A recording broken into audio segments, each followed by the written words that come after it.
Very latest from our correspondent in London, Benedict Pavio. Benedict, firstly, can you tell us more about what this means for those people currently on holiday with Thomas Cook? What might happen to them? Well, clearly this is very bad news for Thomas Cook itself, for all those hotels, resorts, airlines and cruises. It's not just a British company that obviously takes British people abroad. It takes 19 million people a year in 16 countries. And let's imagine all the different businesses, restaurants, hotels, all the different activities that one does on a holiday.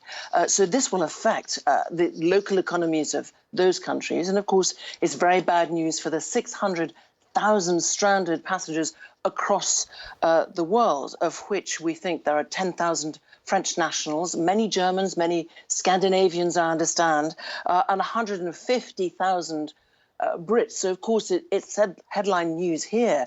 And the repatriation that is beginning as we speak, with, I understand, jumbo jets ready to fly out of the UK and other countries to repatriate those stranded passengers, is only the beginning. We understand that it could take 2 weeks. It is, without doubt, going to be the biggest peacetime repatriation of people across the world, bigger even than the one that happened after the collapse of Monarch Airlines 2 years ago. So this is going to be a huge rescue operation.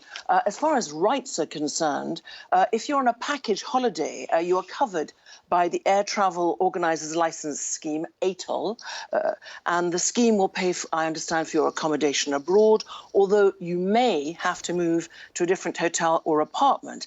ATOL will also pay to have you brought home if the airline is no longer operating, which is indeed the case. You may have to come back, well, you will have to come back with either special planes provided for by your country or, for example, it would be British Airways and EasyJet as far as Brits are concerned. If you have holidays booked in the future, you'll also be refunded by the scheme.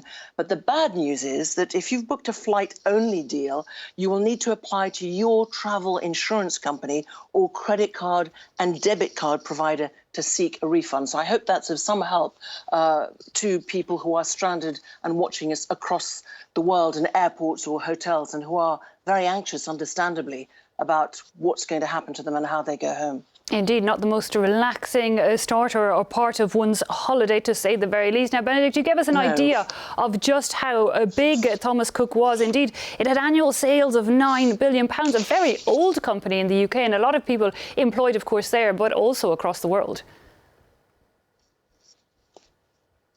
Yes, 178 years old. How many companies can you say that about? It started with just, I think, a bus excursion in England and developed into this absolutely massive business. So it's 22,000 jobs that really are a problem across the world, not including, as I said, the many businesses that rely on all those hundreds of thousands of people going across the world. It's a tour operator that serves 29 million people in 26 countries and many nationalities, of course, involved. 9,000 jobs alone in the UK, 1/3 of them, I understand, here in Manchester, in Britain. So, of course, really worrying. And I understand that some of the flights that actually took off last night from British soil that went to the various resorts around the world were applauded by the crew, applauded the crew for actually carrying out their jobs till the last minute. But of course,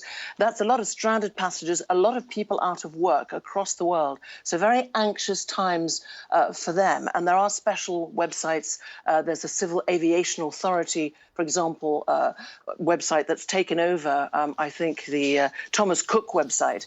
But don't travel to the airport without checking first. Don't go there needlessly and don't give yourself more anxiety. Try and look it all up online. OK, Benedict, for now. Thanks indeed, Benedict Pavio there.